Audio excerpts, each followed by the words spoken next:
Are you looking for a grain that's got a little bit more protein in it? Well, my Founder's Find, my favorite pick this month is quinoa. Now, it's such a weird word. It almost looks like it's spelled like you would say quinoa or what. I never used to say it, but it is quinoa, just in case you've never said it out loud so you don't embarrass yourself at a party with friends. So it's quinoa, but the way it's spelled, it's Quinoa. Anyway, I'm not sure who made up the name, but it's an ancient grain and it is higher in protein.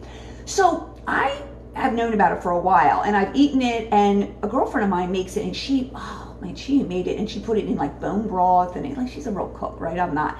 But she puts it in a little bit of salt and maybe a little bit of butter and made it really good.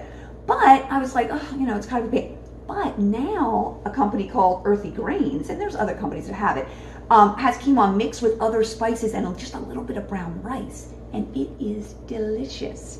And it has a flavoring pack in there, and you just mix in some olive oil. It's super quick. You just simmer it and makes enough for several. So what I like to do with this is, yes, I'll have protein for lunch and some vegetables, and then I'll just sprinkle a little bit of this in with my mix. Sometimes I mix it all together, or I'll put a little bit on the side. You don't have to have a lot. The only thing that's going to raise the carbohydrate value of this meal is because there's brown rice in there. So quinoa by itself is awesome.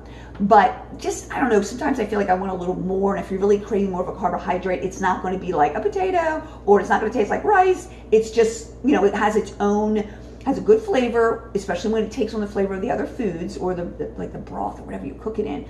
But by itself, it's not going to jump out at you. But again, mixed with a little rice, that's why I like this combination, is delicious. So if you're looking for something to make you feel satisfied, you're having a carbohydrate, but it's got some good protein in it and a couple of grams of fiber, both of those to balance out the sugar and the carbohydrate, you're going to want to check out quinoa.